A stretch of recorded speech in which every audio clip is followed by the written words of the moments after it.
Hey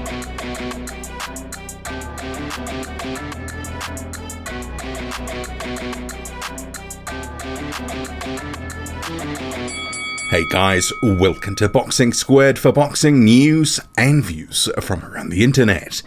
Adam Kownacki is set to return to the ring on July 30. He will be facing Ali Eren Demirezen, the Turkish fighter who generally lives and fights out of Germany. But this is no lock for Adam Kownacki. When I was first thinking about this fight, when it was announced, and I'll get to some of the comments from the press release in a moment, initially I thought, yeah, Adam Kownacki is entitled to a tune-up, to have a fight under his belt, try to get some confidence back, and maybe he can parlay that into something bigger and better. But over the course of the day, because this was announced just as I was sort of starting work, that sort of thing, I was thinking about this matchup and thought, actually, I'm not sure that this is maybe as straightforward as it seems. As we know, Ali Eren Demirezen, not a big puncher, but he is a guy that comes with activity and volume. He will take some shots to get away his own, similar to Adam Kownacki. But Demirezen is a guy who's very durable. Adam Kownacki, his durability used to be pretty good too, but I think there has been diminishing returns with all the hard fights, the wars that he's been in over the years. You think the Charles Martin fight where he faded late, took a lot of punishment, and was probably lucky that it was just 10 rounds, because if it was longer, he probably would have lost that fight.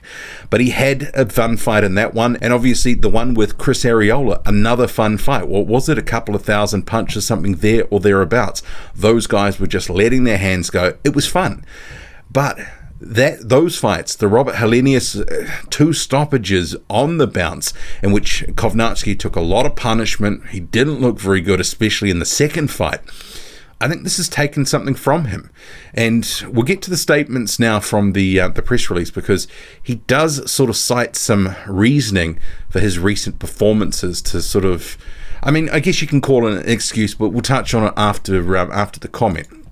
So in terms of Kownacki in the press release, and remembering this is going to be on the Danny Garcia, Jose Benavides undercard as the co-main event. So Kownacki says, I'm very excited to be back in the ring, especially back home in Brooklyn at Barclays Center. I'm ready to show the world that Robert Helenius just caught me at a complicated time in my life, where juggling and being a new father and a fighter was a new experience, and learning how to manage both was something I needed to learn how to do. For this fight, my family went away to Poland while I'm in camp, so I could only focus on boxing. It was a difficult decision to make, but the right one. Demirezen is coming off a couple of big wins, so I know he will bring his A game, but I will need to beat him to be back in the heavyweight mix. Our fight on July 30 will be action-packed, with my hand being raised in victory.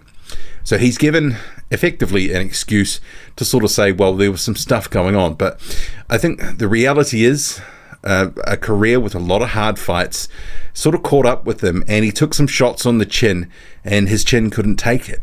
I think there is diminishing returns with his durability, and no amount of training is going to improve, I think, that durability. If he's going to get caught with some big shots, especially against a guy like Helenius, it's going to hurt, and he's going to stay hit. And we saw, especially in that second fight, didn't look good even from the first round. And I certainly do think the best of Adam Kownacki, based on what we've seen in his most recent fights, is probably gone. I think all those hard fights, hard wars with the guys that I've mentioned, including the 2 stoppages to Helenius, has taken something from him. That style, leading with his face, basically no defense, was always going to catch up with him and probably mean he had a short prime, not defensively responsible one iota. So talking about stuff going on in his life doesn't sort of take away from his defense has always been poor, and he has sort of taken a lot of punishment to get his own work away, and it backfired both times against Robert Helenius. But for Demirezen, for his statement, he says, I'm very happy to fight in the US again on July 30 after my big win in Miami in January. I'm very confident I'm going to give everyone a great fight in Brooklyn. I'm ready for anything Adam Kownacki brings to the ring, and I want to make a big statement with a win over him. And it's good that he mentioned that, because that's what I wanted to sort of segue to next. That win over Gerald Washington in January, which was on the Luis Ortiz Charles Martin undercard, that could be a performance that could foreshadow what's to come in this fight. Because like I say, when this fight was announced, initially I thought, okay, he's due a tune-up, Adam Kownacki. You know, they've picked a guy who's not a big puncher in Demirezen. This is somewhat safe matchmaking. But the more that I thought about it over the course of the day, I was like, well, actually, if there is a diminished version of Adam Kownacki these days, Demirezen is a guy who will just keep coming. He will throw punches. He doesn't hit that hard, but he'll throw a lot of them. And that absolutely wore down and took the will of Gerald Washington at the start of the year. And there could be a potential for that to happen again. If Adam Kownacki can't keep Demirezen off him, it's going to be a tough night. I mean, if Demirezen doesn't stop Adam Kownacki, this has got decision written all over it, because Ali Eren Demirezen is a very durable guy.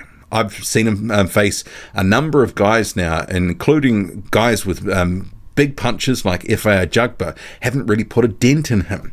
So Demirezen can soak it up to get his own work away, and he'll keep coming forward, keep throwing punches, and potentially he could start outworking a guy like Adam Kownacki after the first few rounds. It's not just Kownacki's durability which is a question, it's also his endurance. It is a case where I think if Demirezen can keep pressing forward, keep letting his hands go, it could end up being very interesting on the cards, although Kownacki, the home fighter, probably going to get the nod in a close fight. But it's not as straightforward as I was initially thinking. And it could end up being that this could be a good fight for Ali Eren Demirezen. And sure, he's been picked because he's not a big puncher, and they don't want to put Kownacki in against a big puncher. But there's other risks with this fight, as I say. And for Kownacki, obviously, he needs a win. And if he's going anywhere in the heavyweight division from here on out, he needs to go in there and put in a good performance. Even if it's the decision or whatever, he needs to look good. If he starts to soak up a lot of punishment in this fight, if he loses, if he's dropped, if he has a really tight sort of points win, doesn't look very good, it's going to sort of potentially limit his options going forward. I mean, there are some fights out there within the PBC stable for Adam Kownacki, and certainly a lot of guys will be wanting to be the opponent for Deontay Wilder if Wilder comes back, if and when, whatever the case may be. And Kownacki is certainly a guy, if he can get a win here and look good, that certainly enhances his chances. There's other guys like Charles Martin have said, look, I want Wilder as well, or I want a rematch with Adam Kownacki. And potentially they could look to make a rematch between Kownacki and Martin.